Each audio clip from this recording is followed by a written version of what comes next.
जय सिया राम दोस्तों। इस वीडियो में हम बात करेंगे जंगल कैंप्स इंडिया लिमिटेड कंपनी के आईपीओ के बारे में। यह एक एसएमई आईपीओ है। कंपनी का आईपीओ कब से खुलने जा रहा है, कितने करोड़ रुपए का कंपनी इशू साइज लेके आई है, उसका प्राइस बैंड क्या है, कंपनी बिजनेस क्या करती है, उसके फाइनेंशियल्स क्या हैं, कंपनी का आईपीओ लाने का मोटिव क्या है, हमें इस आईपीओ में अप्लाई करना चाहिए या नहीं करना चाहिए, अगर करते हैं तो कितना लिस्टिंग गेन हमें मिल सकता है और इसका करंट ग्रे मार्केट प्रीमियम क्या चल रहा है, ये सारी ही बातें मैं इस वीडियो में कवर करूंगा, तो लास्ट तक वीडियो को जरूर देखिएगा। सबसे पहले कंपनी के बिजनेस की बात करें तो कंपनी की जो स्थापना है 2002 में हुई थी और कंपनी हमें wildlife camp, hotels, guest house, holiday homes, health club, catering houses and restaurants ये ऑपरेट करती हुई नज़र आ रही है। और कंपनी का जो मेनली बिजनेस है वो इंडिया में ही देखने को मिल रहा है। अगर मैं कंपनी के बिजनेस को सिंपल भाषा में समझाऊं, जो भी जंगल के अंदर जो भी रेस्टोरेंट्स, होटल्स होते हैं वो ये कंपनी ऑपरेट्स करती है, उससे कंपनी का रिवेन्यू जनरेट होता है। साथ ही कंपनी जंगल सफारी की सर्विस भी प्रोवाइड करवाती है। जंगल सफारी के अंदर कंपनी अपने कस्टमर्स को पिक करती है, फिर पूरे जंगल की विजिट करवाती है, फिर उनको वापस ड्रॉप भी करती है। तो ये मेनली कंपनी सर्विसेज प्रोवाइड करवाती है। और जो कंपनी के जो रेस्टोरेंट्स एंड होटल्स हैं उसमें कंपनी फूड की सर्विसेज भी प्रोवाइड करवाती है। तो मेनली कंपनी का जो रिवेन्यू है वो इन्हीं से जनरेट होता है। तो ये कंपनी बिजनेस करती हुई नजर आ रही है और फिलहाल कंपनी लगभग 87 रूम्स को ऑपरेट कर रही है। और कंपनी के पास फिलहाल 4 लग्जरी रिसोर्ट देखने को मिल रहे हैं। इसमें से 3 कंपनी के जो रिसोर्ट हैं वो मध्य प्रदेश में है और एक महाराष्ट्र में देखने को मिल रहा है। इनमें से कंपनी के 2 खुद के ओन प्रॉपर्टीज हैं, 2 कंपनी ने लीज पे ली हुई है। और इसके अलावा अगर हम बात करें तो कंपनी हाईवे वेन्यूज़ भी ऑपरेट्स करती है। कंपनी के पास फिलहाल 2 हाईवे वेन्यूज़ हैं जिसमें कंपनी होटल्स एंड रेस्टोरेंट्स की सर्विसेज प्रोवाइड करवाती है, जो कि कंपनी के मध्य प्रदेश में ही देखने को मिल रहे हैं। फिलहाल कंपनी में लगभग 162 एम्प्लॉय अभी काम कर रहे हैं। तो ये तो हो गई कंपनी के बिजनेस की बातें। अगर हम कंपनी के फाइनेंशियल्स की बात करें तो 2022 में कंपनी का जो रिवेन्यू था वो लगभग 7.8 करोड़ था। 23 में वो बढ़ के लगभग 11.25 करोड़, 2024 में कंपनी का रिवेन्यू लगभग 18 करोड़ को भी क्रॉस कर चुका है और फाइनेंशियल ईयर 25 के फर्स्ट क्वार्टर में वो 5.7 करोड़ रहा। ऑलमोस्ट अगर हम बात करें तो कंपनी का जो रिवेन्यू है 40 से 50% सालाना काफ़ी अच्छी रेट से ग्रो कर रहा है। इसके अलावा अगर हम कंपनी के प्रॉफिट आफ्टर टैक्स की बात करें तो कंपनी का जो प्रॉफिट 2022 में था वो लगभग 72 लाख के आसपास था। 23 में कंपनी के प्रॉफिट में थोड़ी गिरावट आई, वो लगभग 44 लाख के आसपास रहा। और 2024 में कंपनी का प्रॉफिट बढ़ के 3.5 करोड़ को भी क्रॉस कर चुका है और फाइनेंशियल ईयर 25 के फर्स्ट क्वार्टर में लगभग 1.1 करोड़ रुपए का प्रॉफिट किया है। तो कंपनी की प्रॉफिटेबिलिटी भी काफ़ी इंक्रीज कर रही है। 2022 में कंपनी की प्रॉफिटेबिलिटी वो 72 लाख थी, 2024 में बढ़ के लगभग 3.5 करोड़ को भी क्रॉस कर चुकी है। और कंपनी के पास लगभग 8 करोड़ रुपए के रिजर्व हैं और उसके अगेंस्ट में कंपनी के ऊपर 4 करोड़ रुपए का कर्जा देखने को मिल रहा है। तो कंपनी के पास रिजर्व काफ़ी ज़्यादा नज़र आ रहे हैं कर्जे की उससे अगर कंपेयर करें तो।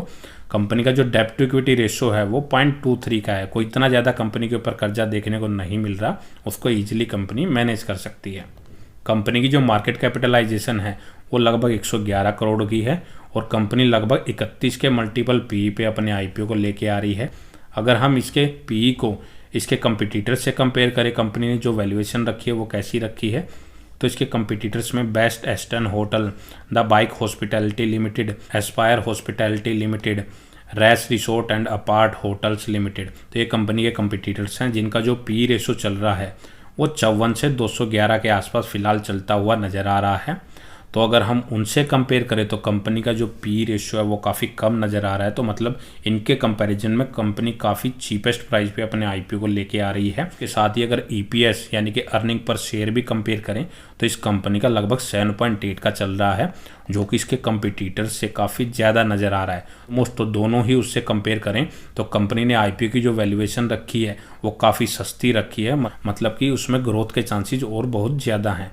और कंपनी का अगर हम ऑब्जेक्ट देखें वो किस वजह से मार्केट से पैसा रेज कर रही है, तो मेनली जो कंपनी है वो अपने बिजनेस का ही कैपिटल एक्सपेंडिचर करने जा रही है, मतलब अपने बिजनेस को एक्सपेंड करने जा रही है। कंपनी के जो मध्य प्रदेश में जो कंपनी के अभी रिसोर्ट्स हैं या जो भी डेवलपमेंट के प्रोजेक्ट चल रहे हैं उनको और आगे एक्सपेंड करने के लिए कंपनी इस पैसे का यूज करेगी। साथ ही जो कंपनी की सब्सिडरी कंपनी है मधुवन हॉस्पिटैलिटी प्राइवेट लिमिटेड, कंपनी उसको भी एक्सपेंड करने जा रही है, उसका कैपिटल एक्सपेंडिचर करने जा रही है, उसकी डेवलपमेंट के लिए ही कंपनी मेनली इस पैसे का यूज करेगी।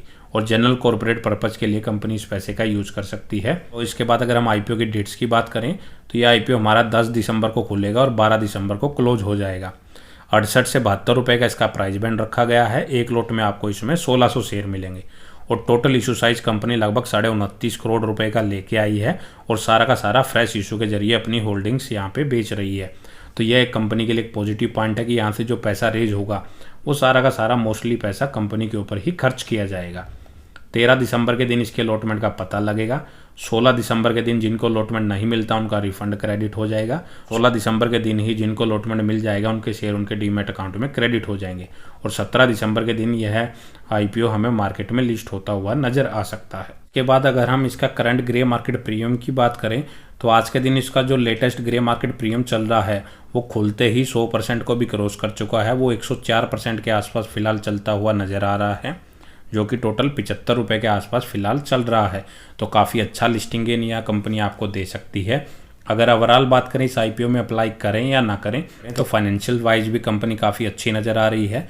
और सबसे ज़रूरी बात जिसके लिए हम मेनली आईपीओ में अप्लाई करते हैं वो है आईपीओ का ग्रे मार्केट प्रीमियम। तो इसका ऑलमोस्ट 100% से भी ज़्यादा चल रहा है, तो काफ़ी अच्छा लिस्टिंग गेन आपको दे सकता है। कंपनी के फाइनेंशियल्स भी काफ़ी अच्छे नज़र आ रहे हैं। कंपनी के ऊपर थोड़ी बहुत डेप्ट है लेकिन उसके पास उससे ज़्यादा रिजर्व नज़र आ रहे हैं। तो कंपनी अपने डेप्ट को ईजिली मैनेज कर सकती है और कंपनी अपने बिजनेस को ही एक्सपेंड करने जा रही है। तो कंपनी यहाँ से जो पैसा रेज करेगी सारा का सारा अपनी कंपनी के ऊपर ही खर्च करेगी। इसका बेनिफिट्स कंपनी को आने वाले टाइम में मिल सकता है। तो आप लॉन्ग टर्म और शॉर्ट टर्म दोनों ही उससे इस आईपीओ को अप्लाई कर सकते हैं। और यह एक एसएमई आईपीओ है। वो एसएमई आईपीओ में रिस्क काफ़ी ज़्यादा रहते हैं, तो आप सभी रिस्क को ध्यान में रखने के बाद ही अपना कोई डिसीजन ले। तो दोस्तों इस वीडियो में इतना ही। अगर आपको वीडियो अच्छी लगी तो वीडियो को लाइक करें और चैनल को सब्सक्राइब करना ना भूलें।